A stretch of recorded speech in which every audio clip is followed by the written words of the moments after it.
La tortura es una práctica inaceptable e injustificable, pero parece que en Chihuahua se está volviendo común.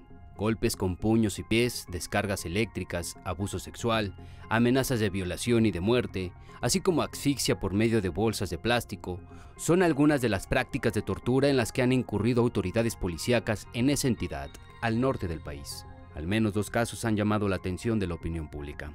El primero es el de Ana, un nombre ficticio para referirnos a una víctima real que es madre de 2 pequeños de 4 y 6 años de edad. El 29 de abril del 2012, Ana estaba en el centro de Ciudad Juárez comprando útiles escolares para sus hijos, cuando agentes de la policía municipal la detuvieron por el delito de extorsión, aun cuando no había ninguna prueba en su contra. Con ella fueron arrestados 4 hombres, uno de los cuales era su expareja. Los policías querían que confesaran un delito que no habían cometido, y para lograrlo, recurrieron a la violencia. Los llevaron a un sótano y a casi todos les vendaron los ojos. La única excepción fue la expareja de Ana, a quien dejaron sin vendajes para que observara cómo 4 de los municipales la violaban. El 2 de mayo, la madre de Ana interpuso una denuncia por abuso sexual ante Gustavo de la Rosa Hickerson, entonces visitador de la Comisión Estatal de Derechos Humanos. Pedía que le practicaran a su hija las pruebas necesarias para comprobarlo. Las muestras de semen hubieran sido suficientes para implicar a los 4 violadores. Sin embargo, el funcionario no investigó el caso y simplemente dijo que todas las mujeres decían lo mismo para no ir al reclusorio. Entonces la madre de Ana recurrió a otra visitadora, Flor Cuevas, pero en cuanto Gustavo de la Rosa se enteró, fue a su oficina a agredirla y le arrebató la denuncia. Después de la violación tumultuaria, Ana pasó 2 años en la cárcel y luego fue liberada porque no existía ninguna prueba que acreditara que era una extorsionadora. Pero no ha perdido la esperanza. La Procuraduría General de la República le ha practicado varios exámenes con lineamientos del Protocolo de Estambul para confirmar la tortura a través de pruebas psicológicas.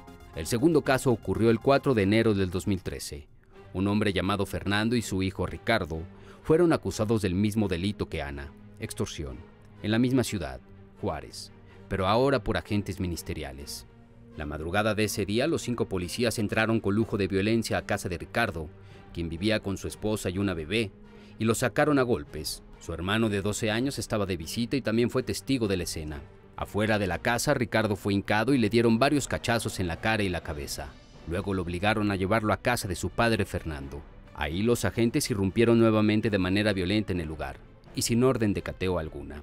Luego golpearon brutalmente a Fernando. Cuando su esposa quiso intervenir, le dieron una bofetada.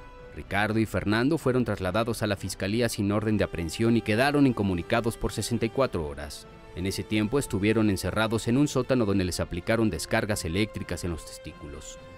Pero ahí no acaba el terror. A Fernando le introdujeron un palo en el recto y le fracturaron varios huesos, mientras que a Ricardo le pusieron una bolsa de plástico en la cabeza y lo sumergieron en agua para provocarle asfixia. Los policías les advertían que mientras no confesaran, la tortura seguiría. Las autoridades no permitieron que fueran revisados por un médico externo que comprobara los abusos en su contra. Días después, el hijo de 12 años de Fernando fue levantado por una patrulla para sacarle información. Luego el pequeño intentó quitarse la vida. Una vez más, Gustavo de la Rosa Hickerson, el visitador que tendría que haber velado por los derechos humanos de las víctimas, no hizo nada. Nunca visitó a los afectados. Nunca emitió una recomendación. Es más, en todo el tiempo que estuvo en el cargo, jamás presentó ninguna queja por tortura ni recomendación alguna contra los policías de Ciudad Juárez. Peor aún, una petición al área de transparencia de la Comisión Estatal de Derechos Humanos reveló que de la Rosa Hickerson tiene 4 quejas en su contra, una por discriminación, otra por negligencia y malos tratos, una más por prestar indebidamente el servicio público y la última por dilación en la integración de los expedientes, por lo que fue llamado a comparecer ante la Comisión Nacional de Derechos Humanos. A pesar de todo, Gustavo de la Rosa Hickerson es candidato del Movimiento Regeneración Nacional, Morena, para ocupar una diputación federal por la vía plurinominal. El caso de Fernando y Ricardo terminó en manos del visitador adjunto Carlos Omar Rivera Telles, quien al final emitió una recomendación. Sin embargo, ambos continúan presos en un reclusorio en espera de un veredicto de inocencia o culpabilidad.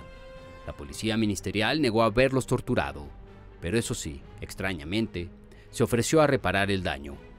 Desde que inició el sistema acusatorio en Chihuahua en junio de 2007, se implementó un programa de asistencia ciudadana mediante el cual es posible interponer denuncias ante la Comisión Estatal de Derechos Humanos y en la propia Fiscalía del Estado. Además, se creó un programa para prevenir que se utilice la tortura para obtener confesiones. Obviamente, esto es letra muerta para la policía de Juárez.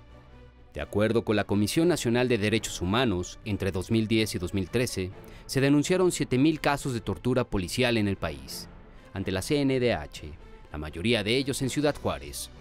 Muchos de los policías involucrados fueron detenidos, pero después los dejaron en libertad, así que la impunidad sigue alimentando este delito.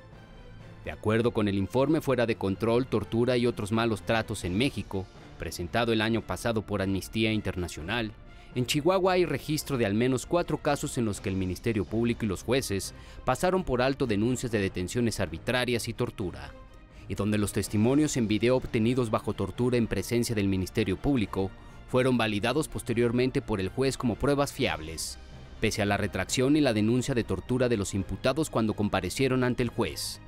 Según informes recientes, en 2014, ha disminuido el número de quejas. Pese a ello, sigue siendo mucho más elevado que hace 10 años.